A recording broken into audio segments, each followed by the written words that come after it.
Good morning, students. Now, in today's lecture, we will discuss some numericals related to circular motion. Okay. देखिए first MCQ यहाँ पर a van is moving with a speed of 108 km per hour on level road, where coefficient of friction between tire and road surface is 0.5. For the safe driving of the van, the minimum radius of curvature of the road will be. देखिए given data यहाँ पर क्या क्या दिया है, speed कितनी है 108, मतलब v is equal to 108 kilometre per hour. उसके बाद कोएफिशिएंट ऑफ फ्रिक्शन दिया है यहाँ पर, मतलब म्यू की value 0.5, right. The minimum radius of curvature of the road will be, मतलब r की वैल्यू यहाँ पर हमें निकालनी है, और g की वैल्यू यहाँ पर दी है 10 मीटर पर सेकंड स्क्वायर, जो ये वैल्यू हम यहाँ पर यूज करेंगे। देखिए v, म्यू, r और g, तो road surface, level road surface मतलब हॉरिजॉन्टल कर्व रोड, तो उसके लिए हमारे पास एक फॉर्मूला देखिए कि कौन सा फॉर्मूला है, v is equal to root mu r g, right. तो इससे हम r की वैल्यू निकाल सकते हैं। Okay, squaring on both side, v square is equal to mu r g, और r के लिए इक्वेशन क्या तैयार होगा, r is equal to v square by mu g. Yes, अब गिवन डाटा और कौन सा फॉर्मूला यूज करना है ये पता चल गया हमें। अब पूरे क्वांटिटीज यहाँ पर एक ही सिस्टम ऑफ यूनिट में है कि ये देखने वाली बात होगी। देखिए mu 0.5, ji metre per second square. Now velocity is given in kilometre per our, तो उसको पहले कन्वर्ट करना होगा मीटर पर सेकंड में। तो चलिए कन्वर्ट करते हैं इसको हम, 108 इनटू किलोमीटर पर आवर का कन्वर्जन मीटर पर सेकंड में करना है। तो कन्वर्जिंग फैक्टर क्या होता है स्टूडेंट? यस, इट इज 5/18, है ना, बिकॉज किलोमीटर मतलब 1000 मीटर, आवर का कन्वर्जन सेकंड में कीजिए 60 into 60। अगर 1000 अपॉन 60 into 60 इसको सिंप्लीफाई करते आप तो 5/18 ये कन्वर्जन फैक्टर आता है। तो इसको और सिंप्लीफाई करेंगे हम, 18 6 108, तो 6 into 5 कितना होगा, 30 मीटर पर सेकंड। ये मीटर पर सेकंड में वैल्यू आ गई student, 30 metre per second. 108 kilometre per our का कन्वर्जन 30 मीटर पर सेकंड में होता है, तो ये वैल्यू यहाँ पर हम यूज करेंगे। चलिए सॉल्व करते हैं इसको। v स्क्वायर मतलब 30 का square, 30 into 30 divided by mu कितना है यहाँ पर 0.5 इंटू जी की वैल्यू है 10। ओके, तो ये कितना हो गया यहाँ पर 900, बराबर है, और डिवाइडेड बाय 0.5 इंटू 10 मतलब 5, तो सिर्फ 5 से यहाँ पर डिवाइड करना आप, तो 5 1 जा 5, यहाँ पर कितना बचता है 4, कैरी 40 मतलब 5 8 जा 40 और बचे वाला 0 मीटर में आंसर आएगा।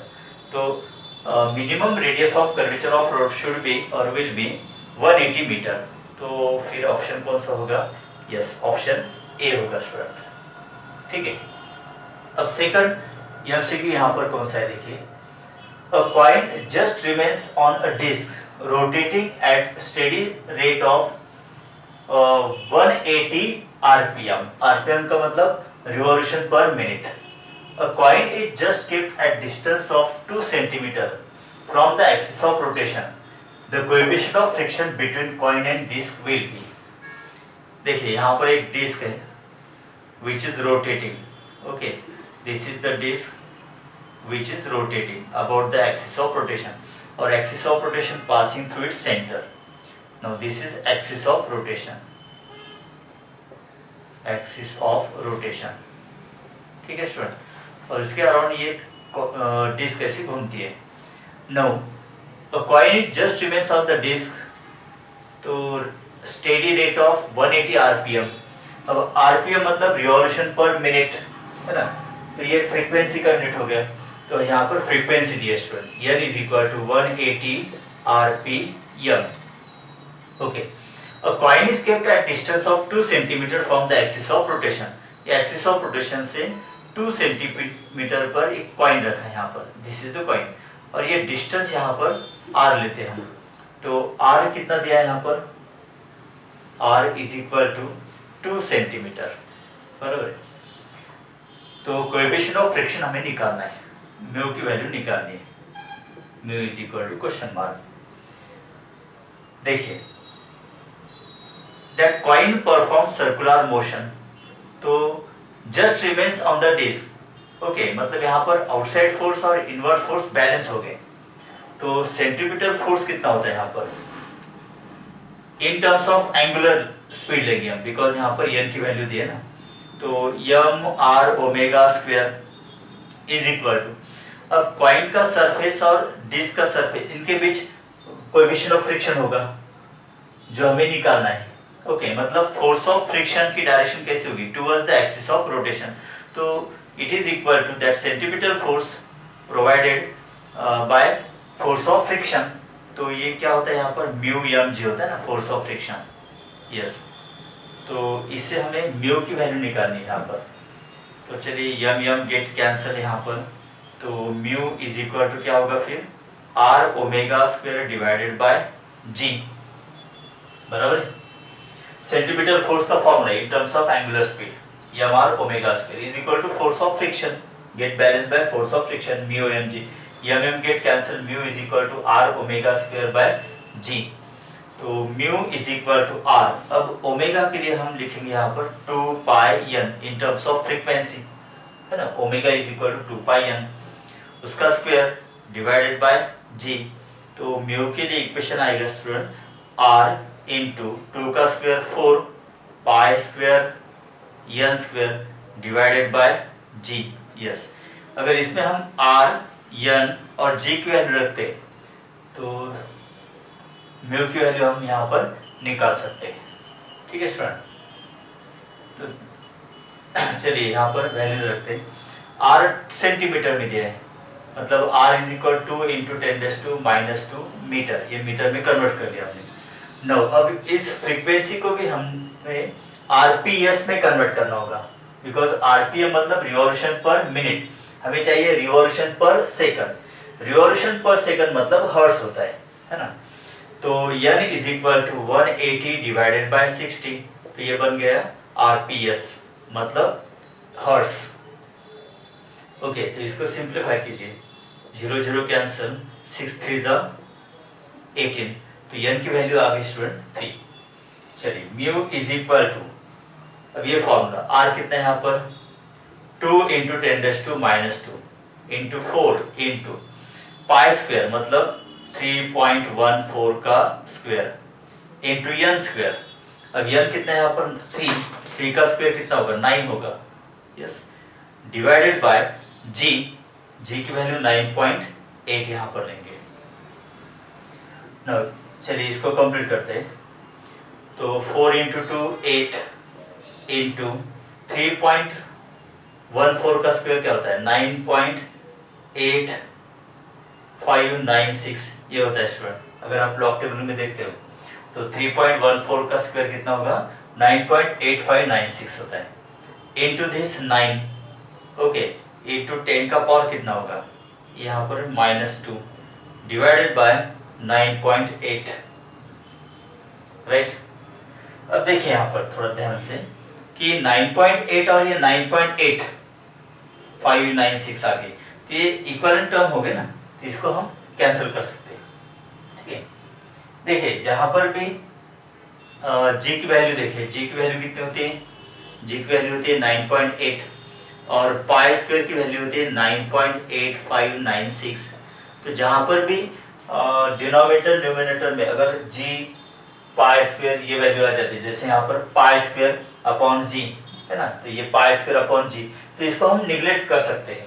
तो म्यू के लिए फार्मूला यहाँ पर ऐसे भी बन जाएगा, देखिए अगर ये कैंसिल हो जाता है पाई स्क्वायर और जी, तो क्या होगा 4r स्क्वायर, ये अलग से शॉर्ट फॉर्मूला तैयार होगा, बिकॉज जी की वैल्यू 9.8 और पाई स्क्वायर की वैल्यू 9.8596 होती है। तो इस अगर ये दोनों टर्म्स कैंसिल हो जाएंगे तो ये नया फॉर्मूला बन गया ना यहाँ पर mu is equal to 4r square in terms of frequency, okay. तो चलिए ये डायरेक्ट फार्मूला भी अगर हम यूज करते हैं तो यहाँ पर आंसर आ जाता है। तो देखिए यहाँ पर पाई स्क्वायर और जी की वैल्यू कैंसिल होगी, no, mu is equal to 8 9 जा कितना होता है 72, इंटू 10⁻², तो म्यू इज इक्वल टू कितना होगा 10⁻², मतलब यहाँ का डेसिमल पॉइंट 2 डिजिट से लेफ्ट की तरफ शिफ्ट होगा, मतलब 0.72, ये आंसर होगा स्टूडेंट, राइट। तो ये आंसर मतलब देखिए ऑप्शन नंबर सी। अगर हम इसको कैंसिल नहीं करते, इससे डिवाइड करते तो ये 1 पॉइंट समथिंग आएगा, ओके। तो फिर इसको अगर मल्टीप्लाई कर सकते हैं तो फिर ये एक्यूरेट आंसर आ सकता है यहाँ पर, ओके। तो इस तरह से समझ में आ गया आपको ये। चलिए उसके बाद और एक इंटरेस्टिंग एमसीक्यू हम डिस्कस करने वाले हैं। चलिए, a cyclist goes round a circular path of circumference 34.3 meter in route 22 second. The angle made by the cyclist with the vertical is, देखिए एक यहाँ पर सर्कुलर पाथ है इस तरह से, ठीक है। तो ये स्टार्टिंग पॉइंट और ये एंड पॉइंट, मतलब सर्कुलर पाथ हो गया ना पूरा ये। तो इसकी लेंथ यहाँ पर दी है, तो सर्कुलर पाथ की लेंथ मतलब क्या होता है सरकमफरेंस। तो c की वैल्यू यहाँ पर दी है 34.3 मीटर, ओके। सर्कुलर पाथ की लेंथ मतलब सरकमफरेंस। और इस सर्कुलर पाथ को कंप्लीट करने के लिए वक्त कितना लगता है यहाँ पर स्टूडेंट, रूट 22 सेकंड, मतलब टाइम कितना है यहाँ पर, time t is equal to root 22 second.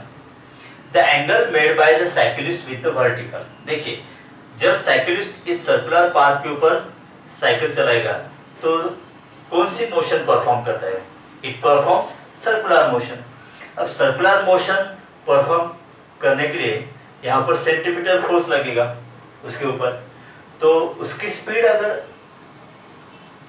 Provide नहीं कर सकती सफिशिएंट सेंट्रीपिटल फोर्स, तो यहाँ पर क्या करना होगा, इट शुड लीन इनवर्ड। देखिए जब कर्व आता है तो मोटरसाइकिलिस्ट या साइकिलिस्ट क्या करते हैं, लीन हो जाते हैं, मतलब वर्टिकल पोजीशन ऐसा होता है, ठीक है। अगर लीन करना है तो इस तरह से एंगल होगा वर्टिकल के साथ, तो ये एंगल यहाँ पर निकालना है। अगर रोड सरफेस बैंड है तो ऐसे लीन करने की जरूरत नहीं है। अगर road surface horizontal curve road है और हमें मैक्सिमम स्पीड से जाना है, कर्व टर्न पास करना है, तो हमें क्या करना होगा, इस तरह से एंगल करना होगा विथ वर्टिकल, मतलब लीन इनसाइड करना होगा, यस। तो ये एंगल निकालना है हमें वर्टिकल के साथ, लेट दैट इज थीटा। तो थीटा की वैल्यू हमें निकालनी है, ओके। तो एक ही फॉर्मूला है हमारे पास, कौन सा फॉर्मूला है, tan theta is equal to v square by rg, ये वाला है ना, because v square is equal to rg tan theta, तो tan theta is equal to v square by rg। अब यहाँ पर g की वैल्यू नहीं दी है, मतलब हमें वैल्यू कौन सी यूज करनी होगी, 9.8 metre per second square, okay. r पता नहीं, v दिया नहीं यहाँ पर, तो v और r की वैल्यू कैसे निकालेंगे, पहले देखिए इसको। तो एक सर्कुलर पाथ उसकी लेंथ दी है ना, मतलब सर्कुलर पाथ की लेंथ दी है 34.3 मीटर, और उसको कंप्लीट करने के लिए वक्त कितना लगता है, रूट 22 सेकंड, मतलब डिस्टेंस पता है और उस डिस्टेंस को कंप्लीट करने के लिए वक्त कितना लगता है ये भी दिया है, तो हम उससे स्पीड निकाल सकते हैं ना स्टूडेंट, बिकॉज स्पीड का फॉर्मूला क्या होता है, speed is equal to distance divided by time, बराबर है। तो v is equal to distance कितना है, इक्वल टू सर्कमफरेंस, मतलब 34.3 डिवाइडेड बाय टाइम कितना दिया है, root 22, so this is metre per second, बन गई v की वैल्यू आ गई ना इस तरह से। नो अब r पता करना है हमें, इस सर्कुलर पाथ की रेडियस हमें पता करनी, तो सर्कुलर पाथ की लेंथ पता है ना हमें, मतलब सर्कमफरेंस, ओके। तो सर्कमफरेंस का फॉर्मूला क्या होता है, 2 पाई r, तो इससे r निकाल सकते हैं ना, c डिवाइडेड बाय 2 पाई, तो c की वैल्यू 34.3, ओके, और r कितना है 2 इंटू ये r की वैल्यू बन जाएगी ना, r इज इक्वल 34.3, सर्कमफरेंस की वैल्यू रख दी हमने, 2 इंटू पाई की वैल्यू कितनी यहाँ पर 22/7 लेंगे स्टूडेंट, 3.14 नहीं लेना है, मतलब 3.14 और 22/7 एक ही वैल्यू है ना, अगर आप 22 को 7 से डिवाइड करते हो तो 3.14 आएगा, ओके। अब ये 22/7 वैल्यू हम क्यों लेते हैं यहाँ पर, बिकॉज यहाँ पर रूट 22 है, तो ये कैंसिल हो सकता है ना, इसलिए। तो चलिए अब v और r की वैल्यू हमें पता चल गई, इसका यूनिट होगा मीटर। अब ये वैल्यूज यहाँ पर रखिए, देखिए tan theta is equal to we square. अब इसका स्क्वायर मतलब ये 2 बार लिखना होगा, 34.3 divided by √22, okay, into 34.3 divided by √22, बराबर। या फिर इसको, ठीक है, चलिए उसका स्क्वायर लिखते, मतलब 34.3 डिवाइडेड बाय √22 ब्रैकेट का स्क्वायर। r, अब r की वैल्यू ये रखनी है 34.3, okay, divided by 2 into 22 by 7 into G की वैल्यू 9.8। अब इसको कंप्लीट करते हैं स्टूडेंट। इसका स्क्वायर लिखना है मतलब क्या लिखते हैं, 34.3 इंटू 34.3, ओके, डिवाइडेड बाय, अब √22 का स्क्वायर क्या होगा, 22 होगा, इनटू, अब ये टर्म यहाँ पर आएगी 34.3 डिवाइडेड बाय 2 इंटू 22, 2 इंटू 22, बराबर है, इंटू दिस 9.8, ओके, और इस 7 ऊपर चला जाएगा यहाँ पर, इंटू 7, इस तरह से होगा, राइट स्टूडेंट। अब इसको कंप्लीट करते हैं, देखिए जरा 34.3 कैंसिल हो गया, अब ये 22 हो गया कैंसिल, राइट। तो यहाँ पर ऊपर कितना होगा 34.3, ओके, डिवाइडेड बाय, अब यहाँ पर देखिए 9.8 इंटू 7, पहले इसका मल्टीप्लिकेशन करते हैं, 8 7 का कितना होता है 56, कैरी 5, 9 7 जा 63, बराबर है, और कैरी कितना था 5, 63 प्लस 5 मतलब 68, और ये नीचे 2 बचा है, देखिए, तो ये कहाँ पर जाएगा, ये ऊपर चला जाएगा ना, इसके साथ मल्टीप्लाई होगा, तो ये अब देखिए 34.3 का मतलब 68.6 डिवाइडेड बाय 68.6, ओके, तो tan थीटा की वैल्यू कितनी आ रही है स्टूडेंट, ये दोनों कैंसिल हो जाएंगे, 1, tan theta is equal to 1, मतलब थीटा की वैल्यू कितनी होगी, इसका मतलब कि किस एंगल के लिए tan की वैल्यू 1 होती है स्टूडेंट, 45 डिग्री, तो ये क्या होगा 45 डिग्री, ओके। तो साइकिलिस्ट को अगर इसको कंप्लीट करना है तो इनसाइड लिंक कितने एंगल से होना होगा, विथ वर्टिकल 45 डिग्री एंगल से, तो ऑप्शन कौन सा होगा स्टूडेंट, फिर बी ऑप्शन, राइट। तो चलिए नेक्स्ट एमसीक्यू स्टूडेंट, यहाँ पर the radius of curve path on national highway is r, the width of road is b, the outer edge of the road is raised by h with respect to inner edge, so that a car with velocity v can safely pass over it. The value of h is, अब इसका meaning clear करते हैं, एक circular curve road है, okay, यहाँ पर इस तरह से, और सपोज सेंटर O यहाँ पर होगा, तो इसका जो रेडियस ऑफ कर्वेचर है स्टूडेंट, तो ये रेडियस ऑफ कर्वेचर कितना दिया है, r दिया है, ओके। अब ये आउटर एज जो होगा रोड सरफेस का, now it is raised through height h over the inner edge, और इस now in this way the road get banked, so this is known as curve banked road, okay, और यहाँ से यहाँ तक ये जो विड्थ ऑफ द रोड दिए, दिस इज गिवन b, मतलब ये b लेंथ यहाँ पर, एलिवेशन h है, ओके, ये राइट एंगल होगा और ये एंगल ऑफ बैंकिंग थीटा होगा, इस तरह से, और इसके ऊपर से फिर ऑब्जेक्ट मूव होगा with velocity v that can be safely pass over it. तो वैल्यू ऑफ h निकालना है हमें इन terms of v, h, b and r, okay. तो अब यहाँ पर वेलोसिटी का फॉर्मूला हमें पता है, what is the formula, v is equal to root R G tan theta, ये फॉर्मूला है वेलोसिटी का, ओके, और यहाँ पर b, v, आर जी इनके फॉर्म में ऑप्शंस दिए हैं, राइट। तो यहाँ पर हम देखिए स्क्वायर अगर करते हैं तो V square is equal to R G tan theta. तो टैन थीटा के लिए इक्वेशन क्या आएगा student, V square by R G. Okay, let this equation number 1। Now from this diagram opposite side upon hypotenuse मतलब sin theta, sin theta is equal to h by b। Okay, तो हमें relation निकालना है किसके लिए, value of h के लिए in terms of v r g और b के लिए। तो देखिए for small angle okay, sin theta is equal to tan theta can be written as theta. तो अगर एंगल ऑफ बैंकिंग बहुत कम है तो sin theta can be written as theta, tan theta also can be written as theta. तो sin theta और tan theta दोनों की value same हो जाएगी ना।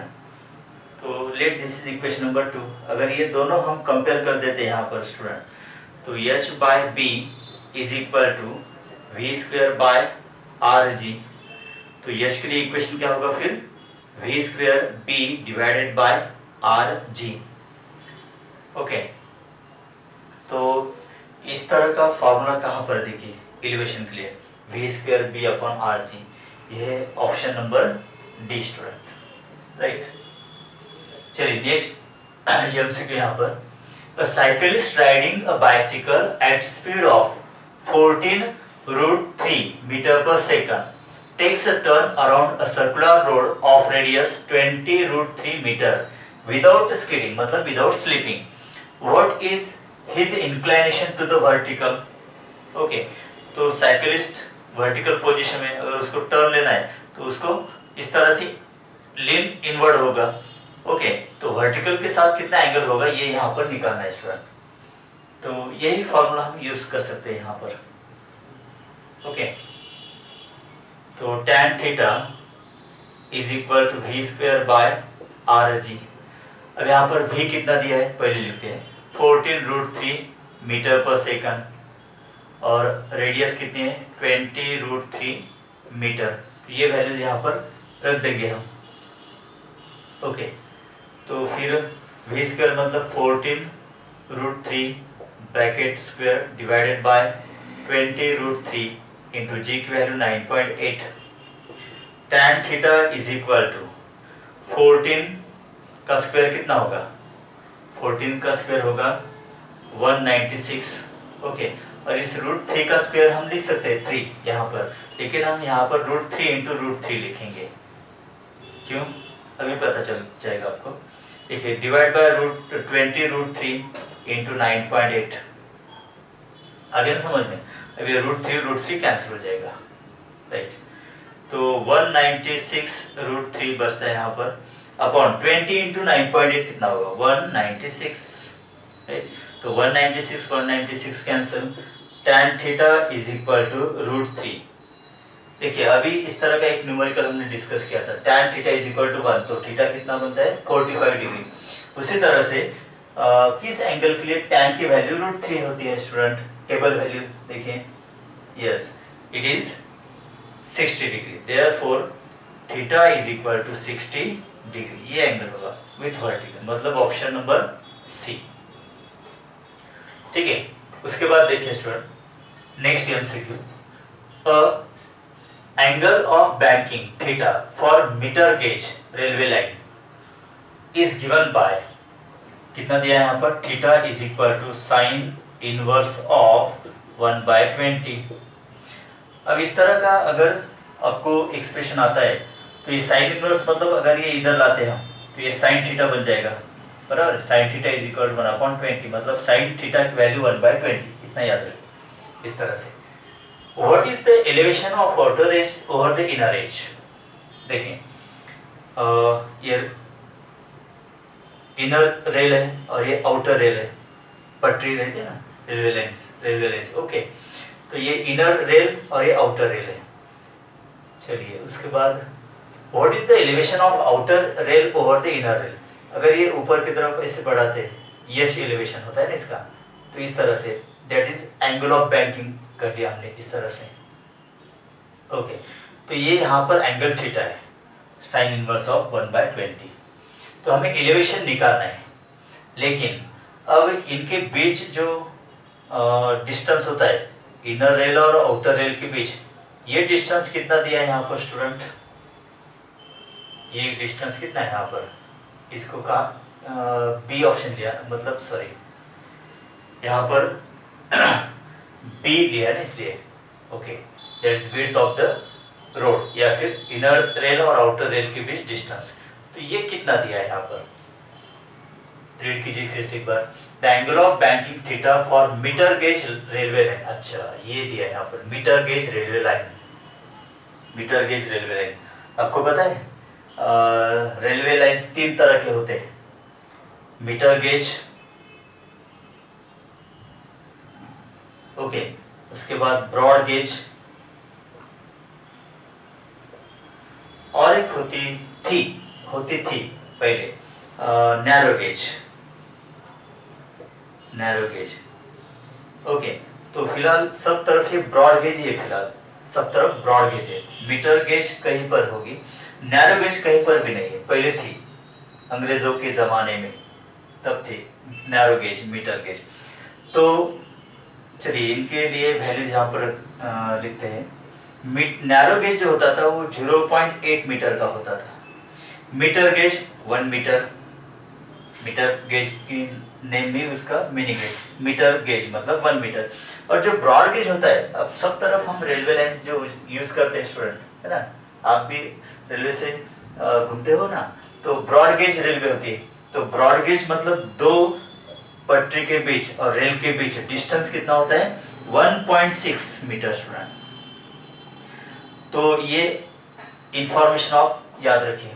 कभी न्यूमेरिकल में जैसे यहाँ पर देखिए मीटर गेज रेलवे लाइन दिया है, कभी अगर आपको दिया है कि ब्रॉड गेज रेलवे लाइन, तो फिर दोनों रेल के बीच डिस्टेंस आपको 1 मीटर नहीं, कितना लेना होगा? 1.6 मीटर लेना होगा स्टूडेंट। ओके, चलिए, तो यहाँ पर मीटर गेज रेलवे लाइन दिया है, मतलब बी की वैल्यू 1 होगी। तो from this diagram sine theta हम पता कर सकते हैं ना। साइन थीटा मतलब क्या होता है?